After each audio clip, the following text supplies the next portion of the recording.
आज की वीडियो उन सभी एडवाइज़र्स के लिए उपयोगी हैं जो ये समझते हैं कि बीमा सुगम के लॉन्च होने के बाद एडवाइज़र्स के बिजनेस पर इफेक्ट होगा और जो इंश्योरेंस एडवाइज़र्स हैं उनके बिजनेस कम हो जाएंगे क्योंकि वहाँ से लोग डायरेक्ट परचेस करेंगे।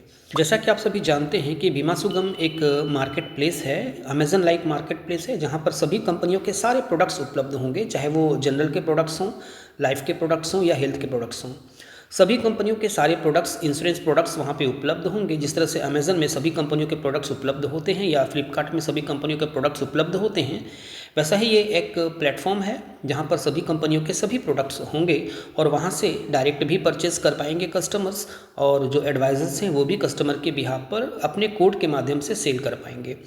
और जितनी भी कंपनियाँ हैं, जितनी भी इंश्योरेंस कंपनियाँ हैं, चाहे वो LIC हो, ICICI हो, HDFC लाइफ हो, मैक्स हो या जितनी भी कंपनियां हैं, वो सब इसके साथ जुड़ी होंगी। साथ ही इसमें आधार का डेटाबेस जुड़ा होगा, सभी बैंक जुड़े होंगे, जितने भी एडवाइज़र्स हैं वो सब जुड़े होंगे अपनी कंपनियों के डेटाबेस के साथ।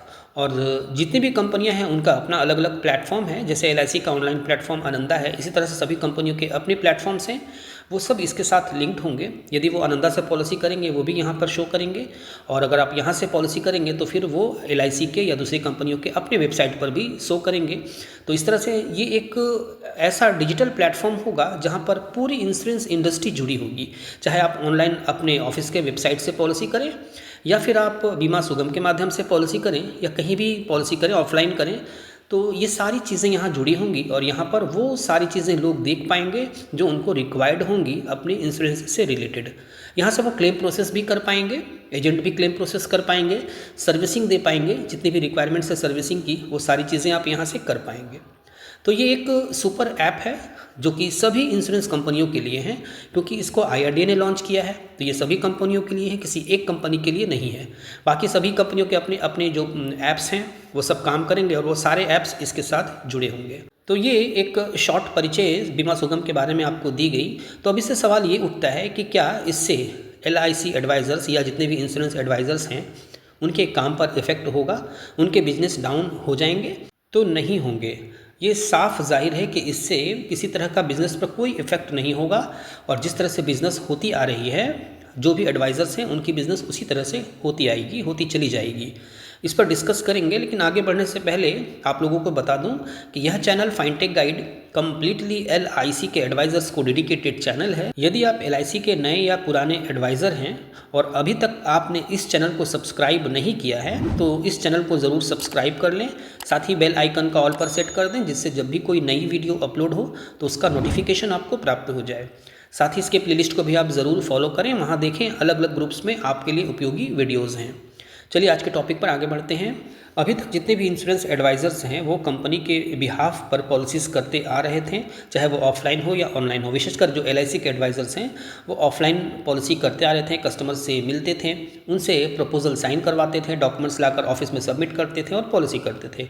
जब से आनंदा लॉन्च हुई, आनंदा 2.0 लॉन्च हुई, तो उसके आनंदा के माध्यम से वो पॉलिसी करने लगे, और अभी जब 1 मैन ऑफिस लॉन्च हो गई है तो काम और भी आसान हो गया है और सभी जितनी भी पॉलिसीज़ हैं वो सब ऑनलाइन अब आसानी से हो जा रही हैं। लेकिन ये सब डायरेक्ट नहीं होती हैं, ये सब उस एडवाइज़र्स के कोड के थ्रू ही होती है। यानी एडवाइज़र्स अपने कोड के माध्यम से लॉगिन करते हैं 1 मैन ऑफिस में या आनंदा 2.0 में, और वहाँ लॉगिन करने के बाद वो पॉलिसी करते हैं तो ऑटोमेटिक उसके कोड में वो पॉलिसी चली जाती है।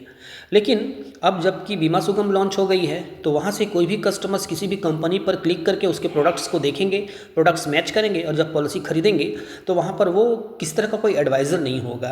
तो इसका मतलब ये हुआ कि फिर इसका बिज़नेस डाउन होगा।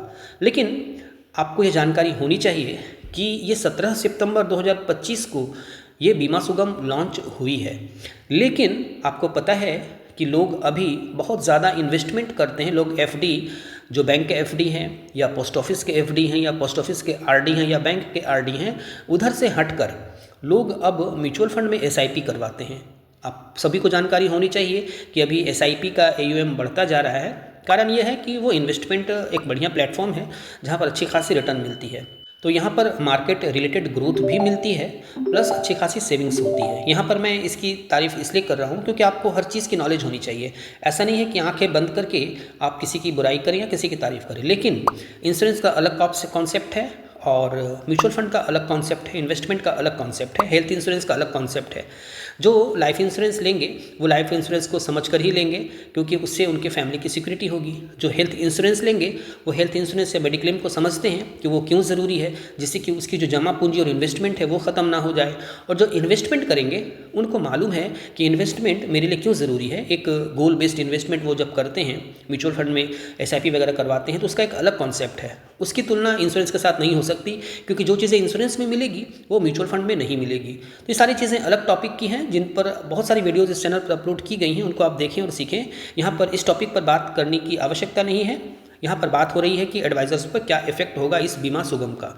तो जैसा कि आप सभी जानते हैं, SIP या म्यूचुअल फंड में जो इन्वेस्टमेंट है वो लोग अभी करते हैं, और इसके पहले जैसे अभी इस 17 सितंबर से पहले लोग एजेंट के थ्रू ही इंश्योरेंस पॉलिसीज़ ले सकते थे और डायरेक्ट ले सकते थे, लेकिन उसका एक अलग से कोई प्लेटफॉर्म नहीं था। यानी कि रेगुलेटर जो हैं IRDA, उन्होंने अलग से कोई प्लेटफॉर्म लॉन्च नहीं किया था इसके लिए कि कोई भी कस्टमर्स यहाँ से डायरेक्ट इंश्योरेंस पॉलिसीज़ ले।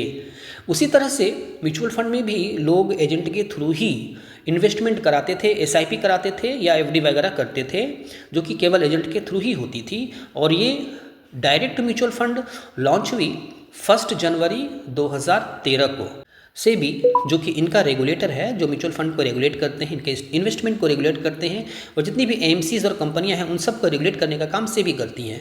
तो सेबी ने ये निर्देश दिया 1 जनवरी 2013 से सभी AMC या सभी कंपनियां डायरेक्ट म्यूचुअल फंड लॉन्च करें। यानी कि वहाँ पर रेगुलर का भी ऑप्शन रहेगा और डायरेक्ट का भी ऑप्शन रहेगा। लोग डायरेक्ट जो चाहे वो डायरेक्ट भी खरीद सकते हैं, या चाहें तो वो अपने एजेंट के थ्रू भी खरीद सकते हैं। तो इस प्रकार से वो इन्वेस्टमेंट डायरेक्ट शुरू हुआ 1 जनवरी 2013 को। लेकिन आज भी आप रेशियो देखें एजेंट्स के थ्रू, ये म्यूचुअल फंड इन्वेस्टमेंट कराने वाले लोग या SIP कराने वाले लोग अधिक हैं, जो कि एजेंट्स के थ्रू ही अभी ये इन्वेस्टमेंट करवाते हैं, क्योंकि उनको पता है कि किस फंड में कितना रिटर्न मिलेगा, ये सब एजेंट ही बता पाएंगे। आप 5 वर्ष के लिए अगर कोई प्लान इन्वेस्ट कर रहे हैं, आप यदि 6 वर्ष के लिए किसी प्लान में इन्वेस्ट कर रहे हैं, आप किसी फंड में अगर इन्वेस्टमेंट करते हैं और 1 वर्ष या 2 वर्ष के लिए आपको आवश्यकता है, और अब अगर रिस्की फंड में आप इन्वेस्ट कर देते हैं तो वहाँ पर आपको रिटर्न भी कम मिलेगी, माइनस मिलेगी 2 वर्ष में। लेकिन बहुत सारा फंड ऐसा है जिसमें 2 वर्ष में भी आपको अच्छी खासी प्रॉफिट मिल जाएगी, जैसे बैलेंस फंड वगैरह हो गया। तो इस कारण यहाँ पर इस चीज़ को समझाने का काम एडवाइज़र ही कर सकते हैं, कोई भी डायरेक्ट इस चीज़ को नहीं समझ सकता। तो इसी कारण जो भी SIP क्लोज हो रही है, या फिर जिन AUM धीरे धीरे कम हो रहा है किसी भी कंपनी का, तो ऐसे ही SIPs क्लोज हो रही है जो किसी ने डायरेक्ट लिया है। जो एडवाइजर्स के थ्रू SIP वगैरह लिया है वो जल्दी क्लोज नहीं होती है, क्योंकि वहाँ पर वो एडवाइजर्स उनको सही सजेशंस देते हैं। तो आज भी लोग प्रेफर करते हैं कि जो भी SIP या म्यूचुअल फंड में इन्वेस्टमेंट हो वो किसी एडवाइज़र के थ्रू हो। जो डिस्ट्रीब्यूटर होते हैं, म्यूचुअल फंड के जो डिस्ट्रीब्यूटर होते हैं, उन्हीं के थ्रू वो SIP लेते हैं या म्यूचुअल फंड में इन्वेस्ट कराते हैं। तो 2013 से लेकर आज देखें 12 वर्ष बीत जाने के बाद भी लोग डायरेक्ट म्यूचुअल फंड नहीं ले रहे हैं, लेकिन उनका रेशियो कम है, और ज़्यादातर लोग आज भी प्रेफर कर रहे हैं कि किसी एडवाइजर्स के थ्रू ही लें। रेगुलर प्लान ही वो लेते हैं, डायरेक्ट प्लान बहुत कम लोग लेते हैं। तो इस कारण आपको भयभीत होने की आवश्यकता नहीं है। ये 17 सितंबर को जो लॉन्च हुई है बीमा सुगम, इसके आने के बाद भी लोग डायरेक्ट इंश्योरेंस नहीं लेंगे, वो एडवाइजर्स के थ्रू ही इंश्योरेंस लेंगे, क्योंकि इंश्योरेंस का कॉन्सेप्ट म्यूचुअल फंड या SIP से बिल्कुल डिफरेंट है। वहाँ पर केवल इन्वेस्टमेंट होता है, आप पैसे रखें, एक OTP के माध्यम से आपके पैसे वापस आपके अकाउंट में चले जाते हैं। लेकिन यहाँ पर बिल्कुल कॉन्सेप्ट जटिल है, यहाँ पर एक कॉम्प्लेक्स कॉन्सेप्ट है। आपका एज फैक्टर करता है, आपका इनकम फैक्टर करता है, कितनी क्या आप पॉलिसी लेंगे, कितना इंश्योरेंस लेंगे, ये सारी चीज़ें एक जटिल प्रक्रिया है जो कि इन्वेस्टमेंट से बिल्कुल ही अलग है। तो इस कारण यहाँ पर डायरेक्ट लेना संभव नहीं है, और अगर कोई डायरेक्ट ले भी लेगा तो निश्चित रूप से उसको वो सर्विसिंग और वो बेनिफिट नहीं मिलेगी जो कि किसी इंश्योरेंस एडवाइजर्स के थ्रू लेने पर मिल सकती है। आप देखिए कि बहुत सारी कंपनियां, प्राइवेट कंपनियां विशेषकर, जिन्होंने प्रयास किया कि वो ये इंश्योरेंस प्लान सेल करें अपने प्लेटफॉर्म के माध्यम से, ऑनलाइन प्लेटफॉर्म के माध्यम से, लेकिन उनका रेशियो बहुत कम है, वो उतनी सेल नहीं कर पाई। तो और LIC का सेल लगातार बढ़ता गया, कारण कि इसकी जो एजेंट फोर्स है वो बहुत अधिक है, और वो उन एजेंट फोर्स ने मार्केट में परिश्रम किया, मेहनत किया और LIC के लिए पॉलिसीज़ लेकर आए। अब IRDA चूँकि रेगुलेटर है और वो पॉलिसी होल्डर्स के भलाई के लिए ही काम करेंगी, वो उनके फेवर में ही काम करेंगी। तो इस कारण वो उनके फेवर में भी काम करती हैं, साथ ही वो जो एडवाइज़र्स हैं उनके फेवर में भी काम करती हैं।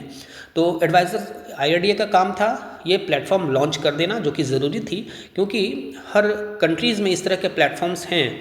तो इस कारण इंडिया में भी ज़रूरी थी कि इस तरह के प्लेटफॉर्म लॉन्च हो जहाँ से लोग डायरेक्ट भी खरीद सकें।